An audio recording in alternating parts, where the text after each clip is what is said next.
शास्त्री, ये मेरा चैलेंज है आपको। अगर आप यकीनन चमत्कारी बाबा है, बताइए मेरे कितने भाई बहन, बताइए मेरे अब्बा का क्या नाम, बताइए मेरी अम्मी का नाम, मेरी दादी का नाम बता दीजिए, बस मेरे दादा दादी का नाम बता दीजिए। मैं आपके मजहब को, मैं आपके सनातन धर्म को आपके हाथों पर बैठकर कबूल करने के लिए तैयार। बताइए आप।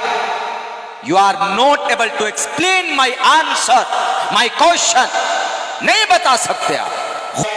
वो शास्त्री जी दावा करते, पर्चा बना देते, किसी को उठा के लाके बोलते हैं कि बताओ तुमको ये हो रहा है कि नहीं हो रहा। वो आदमी एकदम सर झुककर नमस्कार करता है कि हाँ शास्त्री जी, आप तो बिल्कुल भविष्यवाणी, आप तो बिल्कुल चमत्कार कर दिए।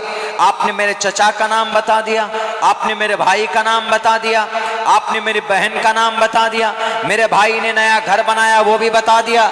पता चला कि वो एबीपी न्यूज का रिपोर्टर था और उसको फेसबुक के पे सब कुछ डाला हुआ था, और ये शास्त्री जी उनकी फेसबुक की आईडी खंगाल कर सारी बातें निकाल कर पहले रख लिए। अब वो जनाब, वो रिपोर्टर हाथ जोड़ करके कह रहा कि शास्त्री जी मैंने किसी को नहीं बताया, लेकिन पागल को ये भी पता नहीं कि मैंने फेसबुक पे पहले से डाला हुआ। बताओ अपने शास्त्री जी को।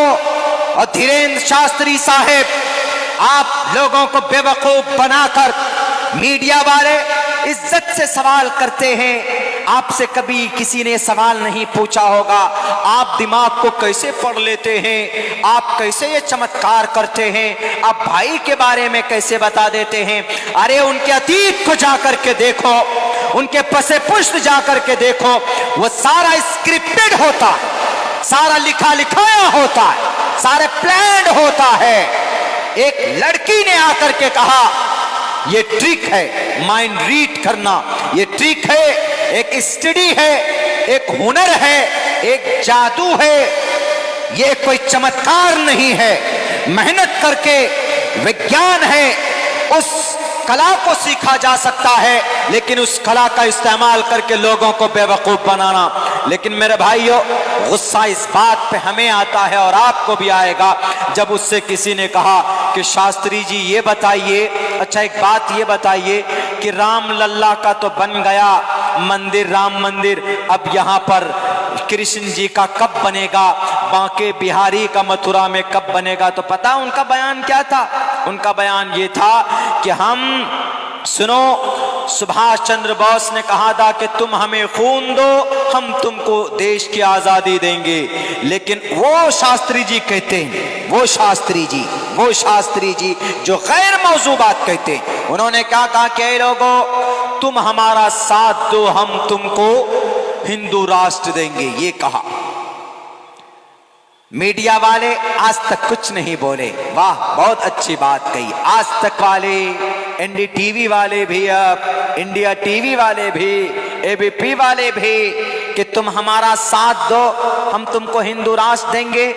हम ये कहते हैं कि तुम हमारा साथ दो, हम इस देश को जन्नत बनाएंगे, ये बोलना था आपको। अगर हिंदू राष्ट्र बनाना था इसको, तो पूछो ना आप अपने भगत सिंह से कि क्यों अंग्रेज की गोली खाकर चले गए, आप शहीद हो गए। क्या हिंदू राष्ट्र बनाने के लिए?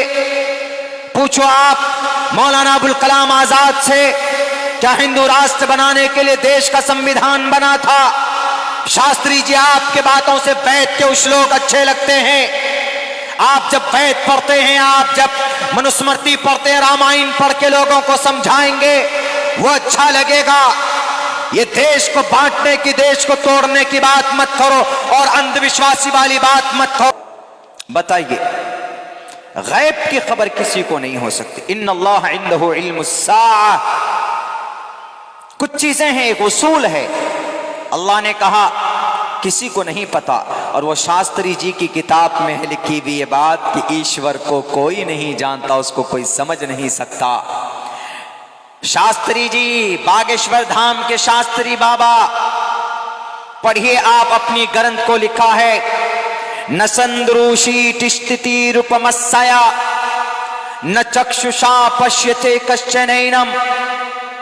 परमात्मा वो शक्ति है, ईश्वर वो शक्ति है कि वो किसी के इहाते में, किसी के सोच में नहीं आ सकता। वो परमात्मा वो है कि वो किसी की अकल में और उनके उलूम और वो जो काम वो करते हैं वो परमात्मा, वो सिर्फ परमात्मा को पता होती, किसी और व्यक्ति को पता नहीं हो सकता, किसी को खबर नहीं कल क्या होने वाला है। अल्लाह ने कुरान करीम में बयान यूं किया, इन्नल्लाह इंदहु इल्मुस्सा, बेशक कयामत कब आएगी ये सिर्फ अल्लाह ही जानता है। इन्नल्लाह इंदहु इल्मुस्सा, अल्लाह के पास कयामत कब आएगी उसकी जानकारी। मुझे बताए कोई माए का लाल कयामत कब आएगी? अल्लाह के नबी ने कुछ निशानियां बताई है कयामत की। ये निशानियां हैं कि समाज में बेटियां बेपर्दा होंगी, कपड़े पहनेंगी लेकिन उनका बदन नजर आएगा। उसकी निशानियां ये बताया कि गरीब लोग मालदार होंगे, मालदार गरीब होंगे, कि इंसानों में से किसी को गैब की बात मालूम नहीं होती, यानी कल क्या होने वाला है हम में से कोई नहीं जानते। हम यहां आए स्टेज पर आपके जलसागाह में, हमको ये नहीं मालूम कि मेरी तकरीर कब होगी, क्यों? वो आने वाले वक्त की बात है। हमने ये सोचा कि कारी साहब का प्रोग्राम खत्म होगा उसके बाद मेरा प्रोग्राम हो जाएगा, या पहले हमने ये भी सोचा कि हो सकता है कि मेरा प्रोग्राम पहले हो जाए, कारी साहब का प्रोग्राम बाद में हो। ये गैब की बात है। देखिए हम नहीं जानते थे, ये गैब की बात है। अल्लाह तबारक व तआला फरमाता है कि अल्लाह तबारक व तआला गैब की खबर किसी को नहीं देता है। माज़ा तदरी नफ्सुम, किसी इंसान को खबर नहीं होती है वो कल क्या करेगा। किसी इंसान को यह मालूम नहीं होता है कि वो कल कौन सी मट्टी पर मरेगा। गैब की खबर किसको होती? सिर्फ अल्लाह तबारक व तआला, कोई नहीं जानता। आप में से सब यहां बैठे हैं, कल कौन मरेगा, कहां मरेगा, कल हम क्या करेंगे। कल मैं सफर शुरू करूंगा, यहां से आपके यहां से दिल्ली, दिल्ली से मेरठ जाऊंगा, वहां से फिर दिल्ली, दिल्ली से फिर हावड़ा आऊंगा। ये तरतीब है, लेकिन होगा क्या उसके साथ में हम और आप नहीं जान सकते। इन्नल्लाह इंदहु इल्मुस्साअ व युनज़्ज़िलुल गैस व यअलमु मा फिल अरहम व इंदहु मफातिहुल गैब। दूसरी जगह पर अल्लाह ने कहा व इंदहु मफातिहुल गैब, गैब के खजानों की, गैब की बातों की चाबी अल्लाह के पास है। माँ के पेट में कैसा बच्चा है, अल्ट्रासाउंड के जरिए तो पता चला लेते हैं कि बेटा है कि बेटी है, लेकिन मुफस्सिरीन ने यह तफसीर की है कि उस बच्चे की तकदीर कैसी है, उसका जहन दिमाग कैसा है, उसका मुस्तकबिल कैसा है, ये सिर्फ अल्लाह जानता। व यअलमु मा फिल अरहाम, माँ के पेट में कैसा है बच्चा, क्या है, ये भी कौन जानता? अल्लाह जानता। कोई शास्त्री नहीं बता सकता, कोई ज्योतिषी नहीं बता सकता। अगर दावा करता है तो झूठा है। हम सिर्फ ये कह सकते हैं कि अल्लाह ने आपको बेटा दिया, या अल्लाह ने आपकी बीवी के, अब माँ के पेट में जो बच्चा है, हम दुआ करते हैं कि अल्लाह उस बच्चे को नेक बनाए, ये कह सकते हैं हम ये नहीं कह सकते कि तुम्हारे पेट में जो बच्चा है वो लड़का ही होगा।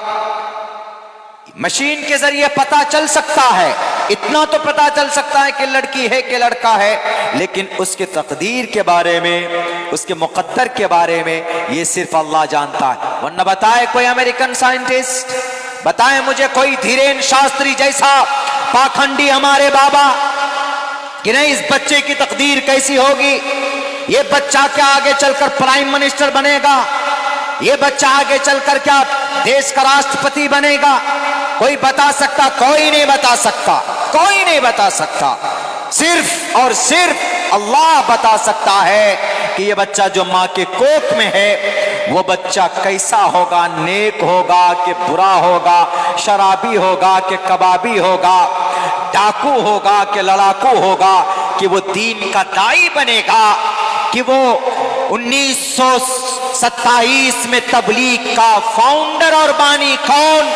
मौलाना इलियास अलैहिर्रहमा, दारुल उलूम देवबंद से पढ़कर निकले, मौलाना अशरफ अली थानवी के साथियों में से कौन जानता था वो मौलाना इलियास जिनकी जुबान में लुकनत थी, वो मौलाना इलियास जो अपनी बात नहीं रख पाते थे ढंग से, उनसे अल्लाह ने ऐसा काम लिया कि तकरीबन 198 मुल्कों के अंदर इस काम को अल्लाह तबारक व तआला लोगों ने जोड़ा। लोग जुड़ते हैं और लोगों की इस्लाह होती। कौन जानता था? इन्नल्लाह व यअलमु मा फिल अरहाम, माँ के कोख में क्या है, माँ के कोख में बच्चा है किस मिजाज का होगा, वो सिर्फ अल्लाह जानता है। व यअलमु मा फिल अरहाम व मा तदरी नफ्सुम माज़ा तक्सिबु गदा, कल इंसान क्या करेगा नहीं जानता, कल किसके साथ क्या हादसा होगा नहीं जानता। कोई जानता है? अगर कोई जानता तो बताइए। ये अभी नेपाल में प्लेन हादसा हुआ, हवाई जहाज जिसमें तकरीबन 70-74 आदमी थे, कहा जाता कि सब के सब जलकर राख हो गए, मर गए, कोई नहीं बचा उसमें से। अगर कोई जानता, बड़े बड़े साइंटिस्ट होते हैं, बड़े बड़े वैज्ञानिक लोग होते हैं, कहां पर? एयरपोर्ट में। वो सारा सिस्टम को कैलकुलेट करते हैं। यहां तक कि हमारे जो मोबाइल टावर है, ये मोबाइल टावर और घड़ी के टावर, इन सब के ऊपर भी एक टावर कनेक्ट होती एरोप्लेन की, उनके भी वैज्ञानिक लोग हैं। उसके बावजूद भी उन्हें नहीं पता कि भाई ये प्लेन कुछ देर में चलने के बाद क्रैश होगी और ये सब के सब लोग मर जाएंगे, ये फ्लाइट में जितने भी लोग हैं खत्म हो जाएंगे। तो फौरन उनको बचा लिया जाता। लैंड होने से सिर्फ 10 सेकंड पहले, एयरपोर्ट से 10 सेकंड पहले वो खाई गड्ढे के अंदर, वो नदी के अंदर वो हवाई जहाज जाकर गिरता है। तकरीबन 70-74 लोग लुक़्मे अजल। एक लड़का तो इतना करीब प्लेन आ गया था नीचे, यानी एयरपोर्ट के, कि फेसबुक लाइव चालू कर दिया उसने कि देखो अब हम लैंड कर रहे हैं। लेकिन मेरे ख्याल से 2, 5 या 6 सेकंड का वीडियो उसने बनाया ही था कि प्लेन क्रैश कर गया, सब के सब जलकर राख हो गए। बताओ शास्त्री जी, आपको नहीं बताया? आपके वो डुप्लीकेट खुदाओं ने, आपके आमिल ने, मक्कार आमिल ने, जिनको आपने बनाया हुआ, नहीं बताया कि शास्त्री जी नेपाल तो पड़ोसी मुल्क है, 70 लोग मरने वाले हैं, प्लेन क्रैश होने वाला है, आपको तो पता चलना चाहिए। लेकिन नहीं, आपका दावा गलत है, आपका दावा गलत है। रब का फरमान सही है। नहीं जानता। वमा तदरी नफ्सुम माज़ा तक्सिबु गदा, कल क्या करने वाला, क्या होने वाला, अल्लाह के अलावा कोई माए कलाल नहीं बता सकता।